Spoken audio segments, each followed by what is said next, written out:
हाँ जी बच्चों, आज हम स्टार्ट कर रहे हैं अपना डे 2 बिजनेस स्टडीज़ का। और हम लोगों ने अपनी प्रीवियस वीडियो में लास्ट वीडियो में डे 1 करा था। Day 1 chapter number 1 business studies class 11th के लिए, जिसमें हम लोगों ने एमसीक्यूज डिस्कस करे थे। एमसीक्यू के साथ हम लोगों ने फिल इन द ब्लैंक्स भी देखे थे, और साथ में अपने चैप्टर को पूरे का पूरा कंसेप्चुअली क्लियर करा था। मैंने आपको कहा था कि हम लोग किसी भी चैप्टर के, किसी भी सब्जेक्ट के एमसीक्यूज को सॉल्व कर ही नहीं सकते जब तक हमारे कॉन्सेप्ट्स क्लियर नहीं है, राइट। तो हम लोगों ने अपनी लास्ट क्लास में डे 1 स्टार्ट करा था बीएसटी का, और आज हम लोग स्टार्ट कर रहे हैं अपना डे 2। डे 2 के अंदर हमने आज क्या करना है, डे 2 के अंदर आज हम लोगों ने सीखना है मैच द फॉलोइंग, और साथ में ट्रू एंड फॉल्स, साथ में ट्रू एंड फॉल्स। आज का हमारा ये टॉपिक रहने वाला है। डे 1 आप लोग जरूर देखें, क्योंकि डे 1 के अंदर मैंने आपको पूरे कॉन्सेप्ट सिखाए हैं चैप्टर नंबर 1 के बारे में, nature and purpose of business, chapter number 1 class 11th के लिए, राइट।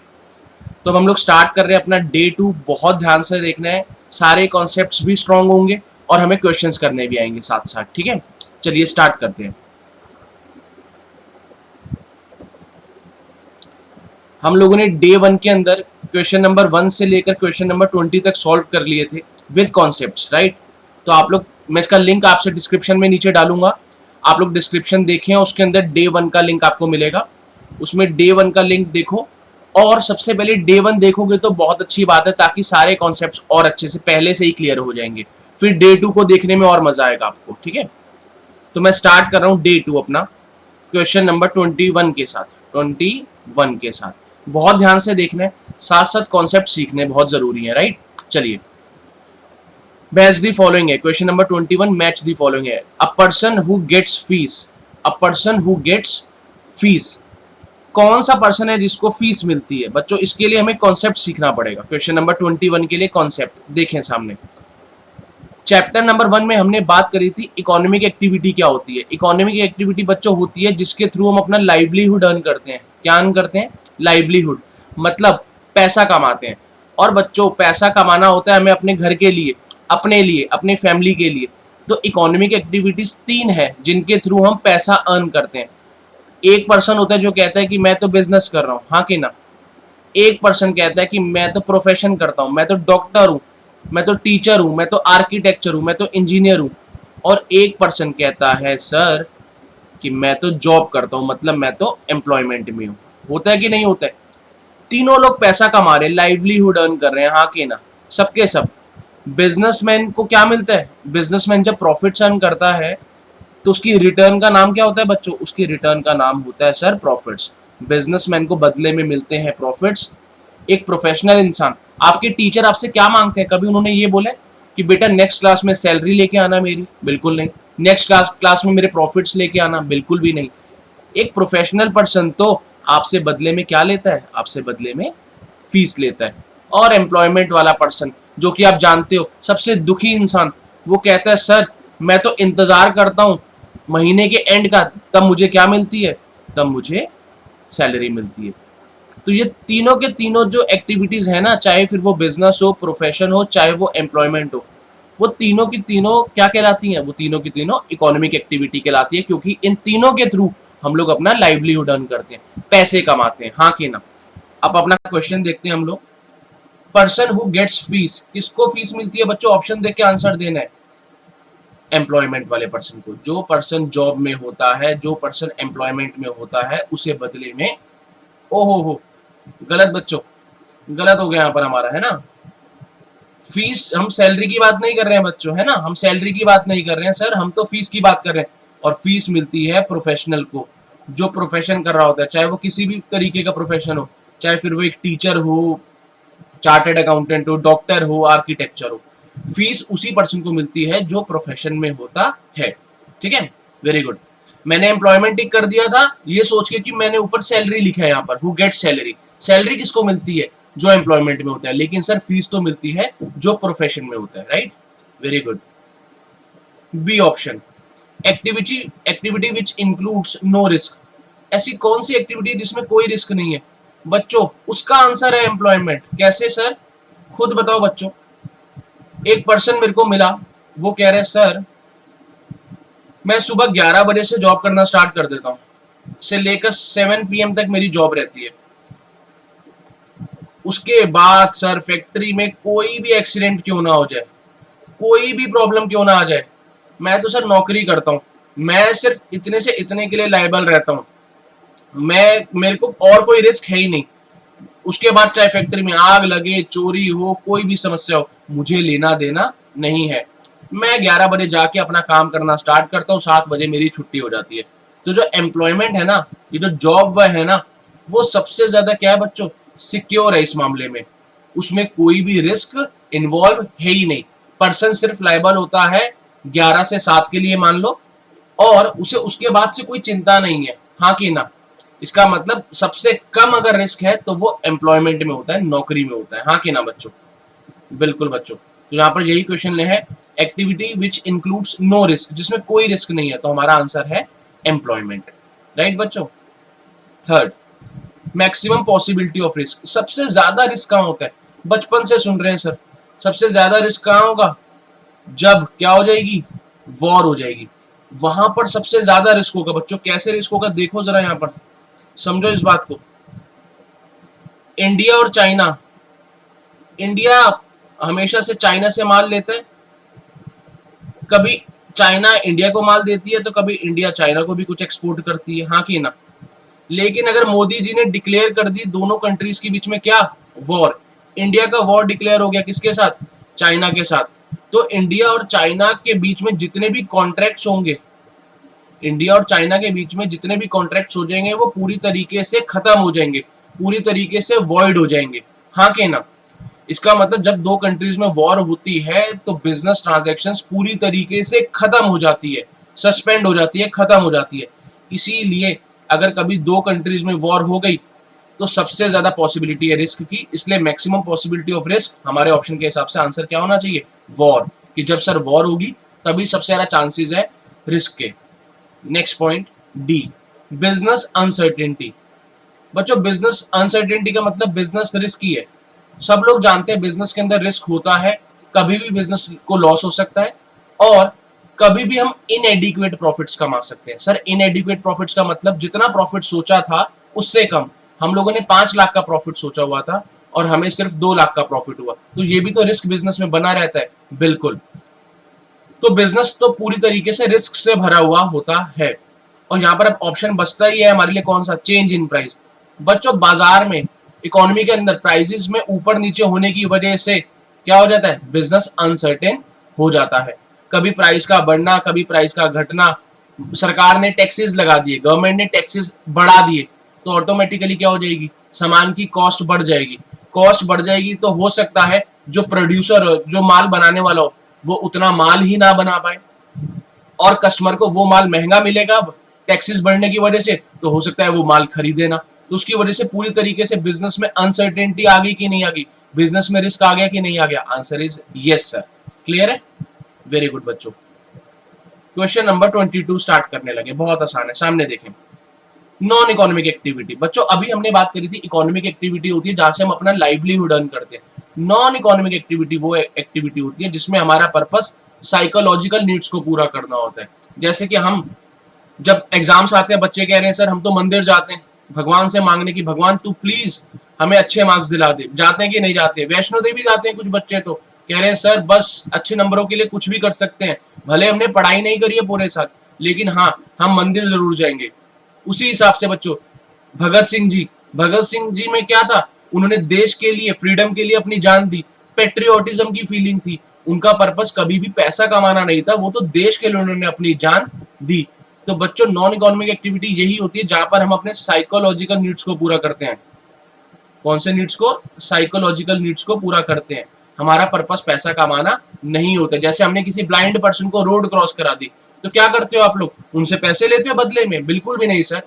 हम तो साइकोलॉजिकल नीड्स पूरा करें, एक अच्छा काम कर रहे हैं। तो ऑप्शन देखते हैं इनमें से कौन सी नॉन इकोनॉमिक एक्टिविटी है बच्चों, चैरिटी। चैरिटी एक नॉन इकोनॉमिक एक्टिविटी है जो हमें हमारे साइकोलॉजिकल नीड को पूरा करती है, हाँ कि ना। Option number b, business. Business में दुनिया का सबसे ज्यादा रिस्क होता है, ये हम बचपन से जानते हैं। सबसे ज्यादा रिस्क किसमें है, बिजनेस में। प्रोफेशन में बहुत कम रिस्क के चांसेस हैं, और एम्प्लॉयमेंट में तो अभी सीखा था कि सर कोई रिस्क होता ही नहीं है। ना एम्प्लॉयमेंट में जब हम जॉब करते हैं तो कहीं पर हमें पैसा भी इन्वेस्ट नहीं करना पड़ता है, कोई भी रिस्क नहीं होता है। तो सबसे ज्यादा रिस्क किसमें बच्चों? बिजनेस में। लिटिल रिस्क किसमें? सबसे कम रिस्क किसमें? एम्प्लॉयमेंट में। सबसे ज्यादा किसमें? बिजनेस में। उससे कम रिस्क किसमें? प्रोफेशन में। और नो रिस्क किसमें? एम्प्लॉयमेंट में। याद रखना है, बहुत इंपॉर्टेंट है।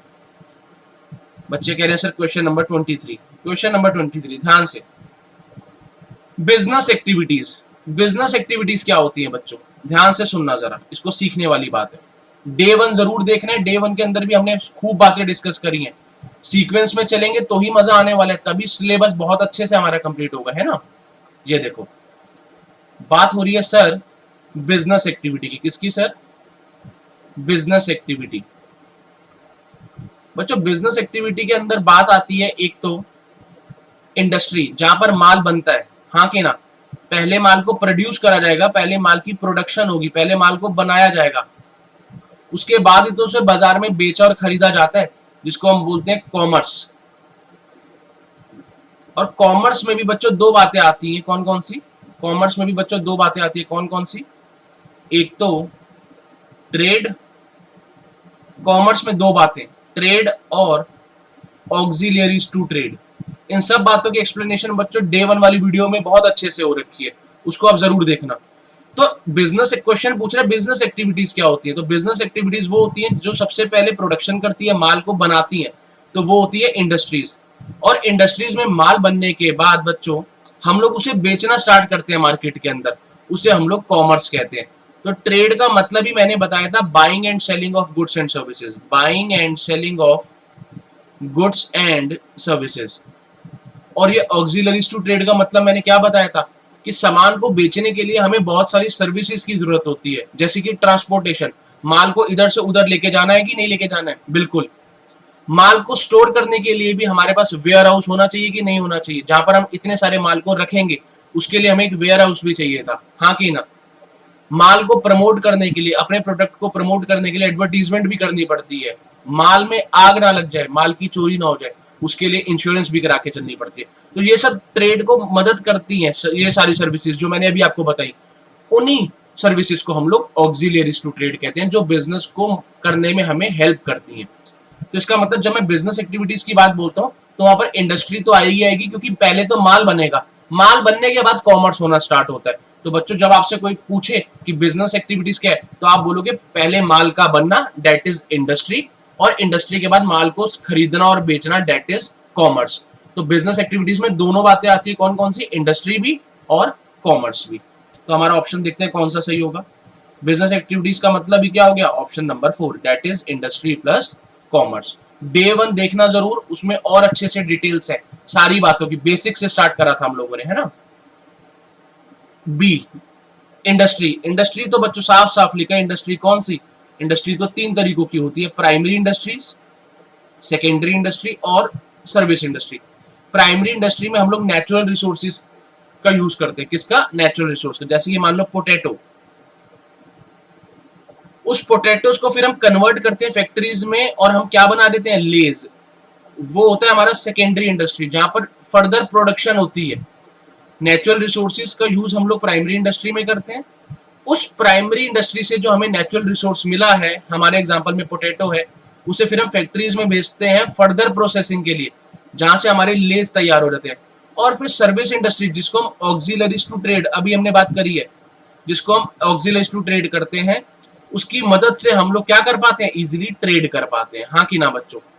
हमें फाइनेंस की फैसिलिटी के लिए बैंक चाहिए होता है, ट्रांसपोर्टेशन चाहिए होती है, एडवर्टीजमेंट की सर्विस चाहिए होती है, इंश्योरेंस की सर्विस चाहिए होती है, वो हमें सर्विस इंडस्ट्री से मिल जाती है, जिसको हम टर्चरी सेक्टर भी कहते हैं, टर्चरी इंडस्ट्री भी कहते हैं, हाँ कि ना बच्चों। तो इंडस्ट्री तीन तरीके की है, मेरे साथ रिवाइज कर लो, प्राइमरी इंडस्ट्री, सेकेंडरी इंडस्ट्री और टर्चरी इंडस्ट्री। टर्चरी को हम लोग सर्विस इंडस्ट्री भी कहते हैं, क्योंकि वो ट्रेड को, बिजनेस को सर्विसेज प्रोवाइड करती है, जो कि बहुत जरूरी है ना। थर्ड, सी, प्राइमरी इंडस्ट्री। बच्चों जेनरिक, जेनरिक का मतलब होता था बच्चों, जैसे कि कोई भी अगर प्लांट्स हैं, तो वो एक प्लांट है क्या एक एनिमल है दुनिया में? पहले ये बताओ मेरे को। आप कहोगे बहुत सारे, तो ये जो बहुत सारे हैं वो रिप्रोडक्शन के थ्रू ही तो होते हैं, तो अभी तो बहुत सारे हो जाते हैं, बिल्कुल सर। तो जो जेनेरिक है वो भी तो नेचुरल प्रोसेस हुआ, तो ये जेनेटिक इंडस्ट्री है, प्राइमरी इंडस्ट्री का ही पार्ट है, क्योंकि प्राइमरी इंडस्ट्री नेचुरल होती है, नेचुरल चीजों के थ्रू। तो ये जो जेनेरिक वर्ड लिखा है यहाँ पर यही मतलब है मल्टीपल रिप्रोडक्शन।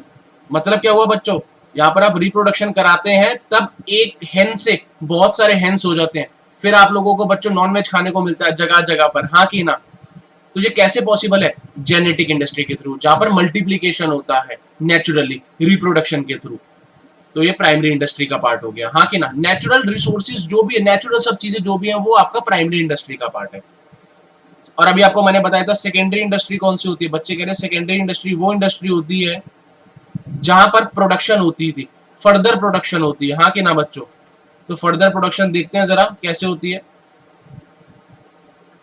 फर्दर प्रोडक्शन के लिए हमें सेकेंडरी इंडस्ट्री यूज होती थी, हाँ कि ना बच्चों, याद है आपको। ये देखो फर्दर प्रोडक्शन, नेचुरल रिसोर्सेज हमें मिलते थे कहां से, प्राइमरी इंडस्ट्री से, और सेकेंडरी इंडस्ट्री में हम लोग फर्दर कंस्ट्रक्शन करते हैं फैक्ट्रीज वगैरह में। तो बच्चों सेकेंडरी इंडस्ट्री का एग्जांपल कंस्ट्रक्शन हुआ, जहां पर हम नेचुरल रिसोर्स का इस्तेमाल करके फर्दर प्रोडक्शन कर रहे हैं। और सेकेंडरी इंडस्ट्री वो जगह होती है जहां पर नेचुरल रिसोर्सेज का इस्तेमाल करके हम फर्दर कोई नई चीज बनाते हैं, कंस्ट्रक्शन करते हैं, तभी तो बिल्डिंग बनती है। सीमेंट नेचुरल है, नेचुरली हम लोग एक्सट्रैक्ट करते हैं, उसके थ्रू फिर हम लोग क्या करते हैं, बिल्डिंग्स बनाते हैं। तो फर्दर कंस्ट्रक्शन हो रही है कि नहीं हो रही है, तो वो सेकेंडरी इंडस्ट्री, हाँ कि ना बच्चों।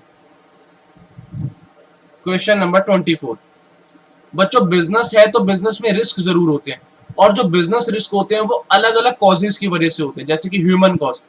ह्यूमन कॉज मतलब हमारा एम्प्लॉय केयरलेस है, अब वो केयरलेस है तो उसकी वजह से गलती होगी कि नहीं होगी, बिल्कुल होगी।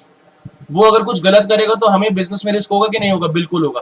तो आओ देखें जरा, इसका ऑप्शन है ऑप्शन नंबर 4, राइट्स। राइट्स मतलब दंगे। दंगे कौन करेगा बच्चों, बिजनेस के बाहर लोगों ने दंगे कर दिए, तो लोग ही तो कर रहे हैं, ह्यूमन कॉज ही तो है। तो ह्यूमन कॉज की वजह से दंगे हो सकते हैं जिसमें बिजनेस में रिस्क आ सकता है। तो पहले ऑप्शन ह्यूमन कॉज का आंसर है राइट्स। राइट्स मतलब दंगे होता है बच्चों।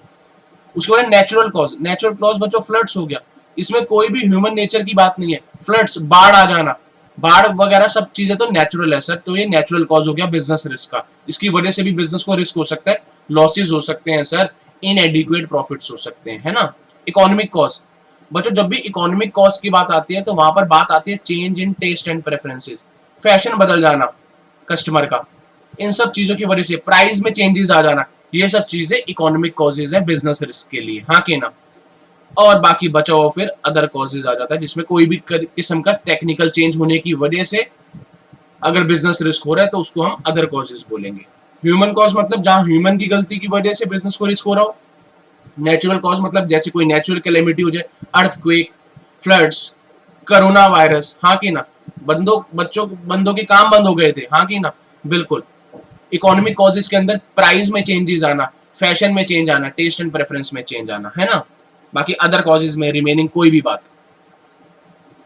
क्वेश्चन नंबर 25 बच्चों, इट क्रिएट्स फॉर्म यूटिलिटी। बच्चों फॉर्म यूटिलिटी का मतलब ही होता है conversion of raw materials into finish goods. Conversion of raw materials into finish goods. जब हम कन्वर्ट करते हैं किसको बच्चों, जब हम कन्वर्ट करते हैं रॉ मटेरियल्स को किसके अंदर, फिनिश गुड्स के अंदर। जैसे कि हमारे एग्जांपल में हमने पोटैटोस को कन्वर्ट करके लेज में कन्वर्ट करा, हाँ कि ना बच्चों। तो बच्चों ये चीज कहां पॉसिबल होती है, कहां पर कन्वर्जन होता है, इंडस्ट्रीज में। इंडस्ट्री में ही फॉर्म यूटिलिटी होती है, क्योंकि इंडस्ट्री कन्वर्ट करती है रॉ मटेरियल को फिनिश गुड्स के अंदर। तो हमारा आंसर हो जाएगा इंडस्ट्री। फॉर्म यूटिलिटी हम कह सकते हैं इंडस्ट्री क्रिएट्स फॉर्म यूटिलिटी, वो कन्वर्ट कर देती है डिफरेंट फॉर्म्स के अंदर। पोटैटोस को कन्वर्ट कर देती है लेज में, कॉटन को कन्वर्ट कर देती है कॉटन शर्ट्स के अंदर, हाँ कि ना। तो इंडस्ट्री क्रिएट्स फॉर्म यूटिलिटी मतलब क्या हुआ, conversion of raw materials into finish goods.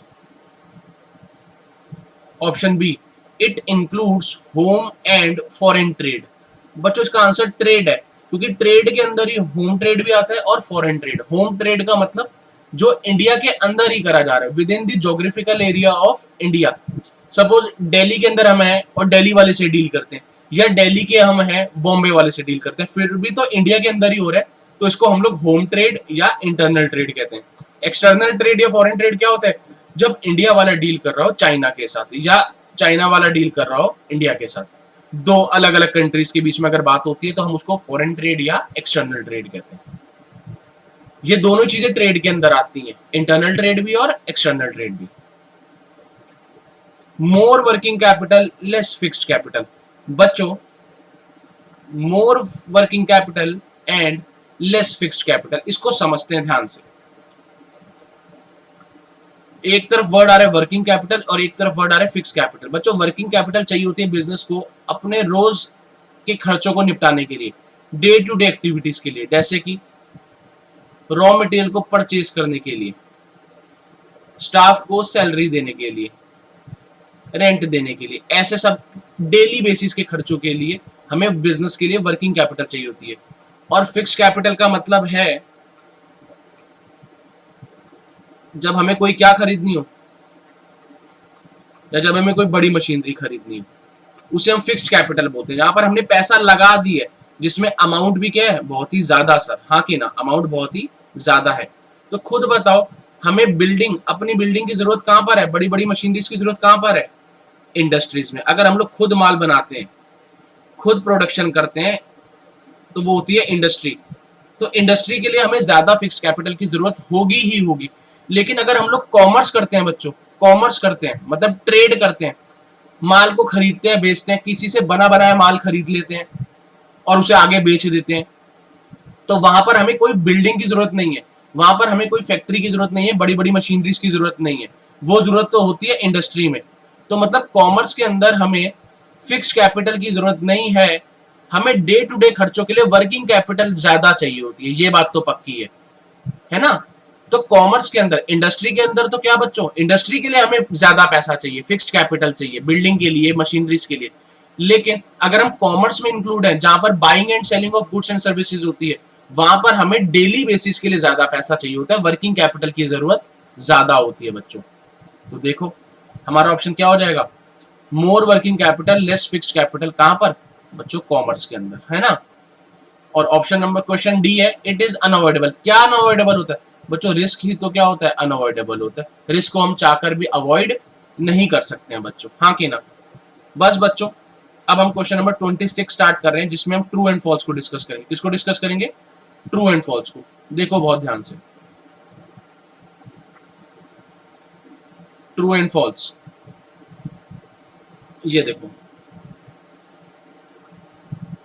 Transport is a service industry. बच्चों बिल्कुल सर्विस इंडस्ट्री की बात आ रही है, टर्चरी सेक्टर की बात आ रही है, ऑक्सिलरीज टू ट्रेड की बात आ रही है। बच्चों हम तो जानते हैं, अगर हम चाहते हैं कि हमारा ट्रेडिंग बहुत अच्छे से हो, चाहे हम इंडस्ट्री की बात करें, हम बिजनेस एक्टिविटीज की अगर बात करते हैं जिसमें इंडस्ट्री भी आती थी और कॉमर्स भी आता था, बच्चों हर चीज के लिए, चाहे प्रोडक्शन कर रहे हो, चाहे आगे फर्दर सेलिंग एंड बाइंग कर रहे हो, माल को इधर से उधर भेजने के लिए एक सर्विस आपको चाहिए, ट्रांसपोर्टेशन। नेसेसरी है कि नहीं है, बिल्कुल है। तो खुद बताओ ट्रांसपोर्टेशन कौन सी सर्विस इंडस्ट्री हुई, प्राइमरी इंडस्ट्री, सेकेंडरी की, टर्चरी या सर्विस इंडस्ट्री। तो आंसर है सर्विस इंडस्ट्री। तो ट्रांसपोर्ट एक सर्विस इंडस्ट्री है, बिल्कुल इसका आंसर ट्रू है सर, इसका आंसर ट्रू है कि ट्रांसपोर्ट एक सर्विस इंडस्ट्री है। बी, फैशन का बदल जाना। बच्चों अभी हमने सीखा फैशन का बदल जाना कौन सा बिजनेस रिस्क है, प्राइस में चेंजेस आना, फैशन बदल जाना, ये एक इकोनॉमिक रीजन है, इकोनॉमिक कॉज है। तो इसका भी आंसर ट्रू है बच्चों। चेंज इन प्राइस, हाँ भैया सर, प्राइस का बदलना, फैशन का बदलना, ये सब इकोनॉमिक टाइप के ही बिजनेस रिस्क है, इसका भी answer true. The, employment involves greater risk than business. Sir ये तो बहुत ही हंसी वाली बात हो गई है ना सर, हंसने का मन कर गया। वो कह रहे हैं कि एम्प्लॉयमेंट में बिजनेस से ज्यादा रिस्क है, बिल्कुल उल्टी बात है। सबसे ज्यादा दुनिया का अगर रिस्क किसी में है तो वो बिजनेस में होता है, और अगर बिल्कुल भी रिस्क कहीं पर नहीं है तो वो एम्प्लॉयमेंट में है। तो ये स्टेटमेंट हमारी फॉल्स है बच्चों, है ना। लास्ट, स्ट्राइक करना, फैक्ट्री के बाहर ताले लग जाना, ये गवर्नमेंट टाइप का बिजनेस रिस्क है बच्चों। स्ट्राइक कौन करता है, हमारे एम्प्लॉइज। तो बच्चों ये तो ह्यूमन कॉज हो गया, हाँ कि ना, ह्यूमन कॉज है ना, बिल्कुल बच्चों। स्ट्राइक कर देना, हमारी मांगे पूरी करो, ऐसी सब बातें हमने पुरानी पिक्चरों में देखी है बच्चों। तो ये एक ह्यूमन कॉज है सर, ये गवर्नमेंट टाइप का बिजनेस रिस्क नहीं है। तो ये स्टेटमेंट भी सर फॉल्स है, हाँ कि ना बच्चों। क्लियर एकदम अच्छे से, ट्रू एंड फॉल्स। ओहो एक और क्वेश्चन मिल गया फिल इन द ब्लैंक्स का। बच्चे कह रहे हैं सर कराओ, बड़ा मजा आ रहा है ना। चलो देख लो और अच्छे से क्लियर हो जाएंगी चीजें। ये देखो, dash industries are those which involves extraction of products from natural resources. बच्चों अभी मेरे साथ कसम खाओ, ऐसे ये लो कसम खाओ और बोलो कि सर अगर नेचुरल रिसोर्स वर्ड आ गया तो वो प्राइमरी इंडस्ट्री ही होती है। कौन सी इंडस्ट्री होती है सर? अभी आपने सिखाया था टाइप्स ऑफ इंडस्ट्रीज में। प्राइमरी इंडस्ट्री किसका यूज करती है? नेचुरल रिसोर्सेज का। और प्राइमरी इंडस्ट्री में भी एक इंडस्ट्री होती है जो एक्सट्रैक्शन की बात करती है, जैसे कि मान लो माइनिंग इंडस्ट्री। कोल माइनिंग करते हैं कि नहीं करते हैं? बिल्कुल करते हैं। तो हम नेचुरली कोल को क्या करते हैं? एक्सट्रैक्ट करते हैं, निकालते हैं बच्चों। ये सब चीजें नेचुरल है, तो ये प्राइमरी इंडस्ट्री का पार्ट हुआ कि नहीं हुआ? और प्राइमरी इंडस्ट्री में भी कौन सी इंडस्ट्री बच्चों? Extractive industry. कौन सी इंडस्ट्री? प्राइमरी के अंदर भी एक्सट्रैक्टिव इंडस्ट्री। एक्सट्रैक्टिव इंडस्ट्री बच्चों, हाँ कि ना? नेचुरल रिसोर्स है तो प्राइमरी इंडस्ट्री की बात हो रही है सर। और प्राइमरी इंडस्ट्री में भी एक टाइप होता है जिसको हम एक्सट्रैक्टिव बोलते हैं। तो यहाँ पर हम लोग एक्सट्रैक्टिव इंडस्ट्री की बात कर रहे हैं क्योंकि हम एक्सट्रैक्शन कर रहे हैं प्रोडक्ट का। जैसे कोल माइनिंग हो गया, पेट्रोलियम हो गया, नेचुरली तो है, प्राइमरी इंडस्ट्री का तो पार्ट है, लेकिन हम उसको निकालते हैं सर, इसीलिए एक्सट्रैक्टिव इंडस्ट्री नाम होगा इसका। क्वेश्चन बी, डैश में बी डिफाइंड एज अनसर्टेनिटी। बच्चों अनसर्टेनिटी अगर बात आ गई, हमें हमारी कॉस्ट कभी भी बढ़ जाती है, सरकार कभी भी रूल्स बदल देती है, तो टैक्सेस बढ़ने की वजह से कॉस्ट ऑफ प्रोडक्शन बढ़ जाती है, कभी भी हमें लॉस हो सकता है, कभी भी जिंदगी में डैमेज हो सकता है। तो ये रिस्क है कि नहीं है? रिस्क है। तो अनसर्टेनिटी का मतलब यहाँ पर रिस्क ही है। रिस्क में बी डिफाइंड एज अनसर्टेनिटी बच्चों, हाँ कि ना? बिजनेस में रिस्क तो सर होता ही है। नेक्स्ट बच्चों, नेक्स्ट है हमारा question number C. Question number C कह रहे थे पॉसिबिलिटी ऑफ लॉस। बिजनेस के अंदर पॉसिबिलिटी होती है लॉस की? बिल्कुल होती है। वो क्या कहलाता है सर? वो बिजनेस रिस्क कहलाता है। अभी हमने सीखा क्या कहलाता है? बिजनेस रिस्क बच्चों, हाँ कि ना? बच्चे कह रहे हैं बिल्कुल। तो बच्चों इसको हम बिजनेस रिस्क बोलेंगे। कौन सा रिस्क? Business risk. बिजनेस के अंदर तो अनसर्टेनिटी बनी ही रहती है और उस अनसर्टेनिटी को ही हम लोग बिजनेस रिस्क के नाम से जानते हैं सर, है ना? तो यहाँ पर हमारा आंसर बिजनेस रिस्क बनेगा। क्या बनेगा sir? Business risk. Next, dash refers to those economic activities which are concerned with production, purchase, sale. कौन सी एक्टिविटीज बच्चों?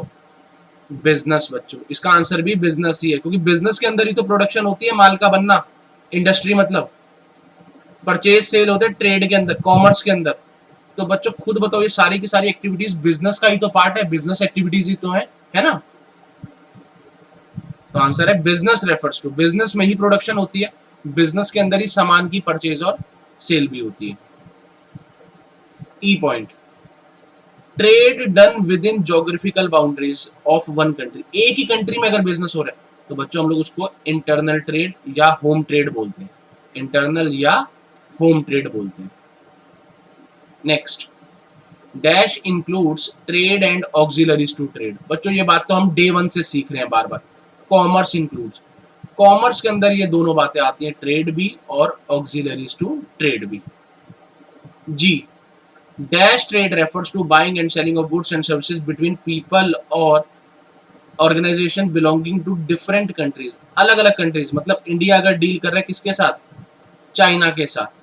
तो बच्चों खुद बताओ ये इंटरनल ट्रेड हुआ कि एक्सटर्नल? बच्चे कह रहे हैं सर ये तो बहुत आसान है, ये तो एक्सटर्नल ट्रेड हुआ, हाँ कि ना बच्चों? तो हमारा आंसर होगा एक्सटर्नल ट्रेड, या इसको हम लोग क्या कहते हैं? एक्सटर्नल ट्रेड को फॉरेन ट्रेड भी कहते हैं। एक्सटर्नल का हो चाहे फॉरेन का हो, कोई दिक्कत की बात नहीं है बच्चों। क्लियर है? Very good. When goods are imported from one country and exported to some third country, उसे हम एंट्रेपोर्ट कहते हैं। मैं बता रहा हूं इसका मतलब, यहां देखना एच पॉइंट की एक्सप्लेनेशन ध्यान से सुनना। हम इंडिया वाले और हमने चाइना से माल मंगाया, चाइना से माल आया इंडिया में और हमने उसे इंडिया से आगे कहां भेज दिया? यूएसए में। अपनी कंट्री में मंगाया और दूसरी कंट्री में भेज दिया बच्चों, उसे हम एंट्रेपोर्ट बोलते हैं। उसे हम एंट्रेपोर्ट बोलते हैं। जब बाहर से सामान मंगा के बाहर ही बेच देते हैं, उसे हम एंट्रेपोर्ट के नाम से जानते हैं। India imports petroleum products from Iran. Import का मतलब होता है इंडिया जब बाहर से माल मंगाता है। एक्सपोर्ट्स का मतलब होता है जब इंडिया बाहर किसी को माल बेचता है। तो यहाँ पर इंडिया ईरान से पेट्रोल मंगाता है, मतलब इंडिया इंपोर्ट कराता है। It is called dash trade for Iran. वो ईरान के लिए क्या हुआ? इंडिया के लिए तो इंपोर्ट हुआ क्योंकि इंडिया बाहर से माल मंगा रहा है। ईरान के लिए क्या हुआ? ईरान तो अपना माल बाहर इंडिया को बेच रहा है, तो ईरान के लिए तो वो एक एक्सटर्नल ट्रेड हुआ। एक्सपोर्ट हुआ कि नहीं हुआ? एक्सटर्नल ट्रेड, क्योंकि ईरान माल को क्या कर रहा है? दूसरी कंट्री में भेज रहा है, एक्सपोर्ट कर रहा है, एक्सटर्नल ट्रेड हो गया। हाँ कि ना बच्चों? Very good. और बच्चों जो लास्ट पॉइंट है वो आपके सिलेबस का हिस्सा ही नहीं है, तो इसलिए मैं इसको क्रॉस कर देता हूँ ताकि आप लोग परेशान ना हो बिल्कुल भी। ठीक है बच्चों? तो बच्चों आज हम लोगों ने अपना कंप्लीट करा है किसको? डे 2 को। ठीक है बच्चों? डे 2 को कंप्लीट करा है और हम लोगों ने आज मैच द फॉलोइंग देखे, ट्रू एंड फॉल्स भी देखे और कुछ फिल इन द ब्लैंक्स आज फिर से देखे। लेकिन बच्चों अगर आप चाहते हो कि सर हमारे कॉन्सेप्ट्स, हमारा बीएसटी का टर्म 1 का सिलेबस बहुत ही मजे से हो, बहुत बढ़िया तरीके से हो, फुल कॉन्सेप्ट्स के साथ, फुल ज्ञान के साथ, तो बच्चों सीक्वेंस में पढ़ाई करना हमेशा से बहुत जरूरी होता है। तो अगर आप डे 1 देखें तो डे 1 के बाद डे 2, डे 3, डे 4 अगर हम ऐसे आगे बढ़ेंगे ना बच्चों, तो मैं आपको प्रॉमिस करता हूं कि आपको बहुत मजा आएगा और बहुत कम समय में आपकी बहुत अच्छी तैयारी होने वाली है। तो गलती बिल्कुल नहीं करनी है। डे 1, डे 2, डे 3 सीक्वेंस को नहीं तोड़ना है हम लोगों ने। चेन बना के चलो, बहुत अच्छे से काम हो जाएगा। इस लेक्चर की पीडीएफ और इसके डिटेल्ड एक्सप्लेनेशंस बच्चों और चैप्टर नंबर 1 से लेकर चैप्टर नंबर 6 तक के पूरे सिंप्लीफाइड नोट्स बच्चों आपको एप्लीकेशन पर मिल जाएगा। एप्लीकेशन का लिंक मैं डिस्क्रिप्शन में डालूंगा, आप वहां से एप्लीकेशन डाउनलोड करें, कॉमर्स सीखो, जहां पर फ्री ऑफ कॉस्ट आपको पीडीएफ मिलेगी, उसके एक्सप्लेनेशंस मिलेंगे और चैप्टर नंबर 1 से लेकर 6 तक पूरे टर्म 1 का सिलेबस के आपको सिंप्लीफाइड नोट्स भी मिलेंगे। तो बच्चों बहुत ध्यान से मेहनत करो और ऐप डाउनलोड करो ताकि आप ये सारी चीजों का फायदा ले सको। ठीक है बच्चों? अब आज हमने चैप्टर नंबर 1 अपना कंप्लीट कर दिया। डे 1 में हमने चैप्टर नंबर 1 स्टार्ट करा था और डे 2 में हमने उसको कंप्लीट कर लिया। और हमारी नेक्स्ट वीडियो में फिर हम लोग डे 3 पर आएंगे, जहां पर हम बात करेंगे chapter number 2 forms of business organisation के बारे में। इसी तरीके से काम चलेगा, डे 1, डे 2 जैसे काम हम लोग करें, फिर डे 3, डे 4, 5, 6, 7, 8 ऐसे करके हम लोग अपना सिलेबस कंप्लीट करने वाले हैं। तो ठीक है बच्चों, आज के लिए इतना ही है। ऑल दी बेस्ट, मेहनत करनी है बहुत ज्यादा, राइट? चलिए।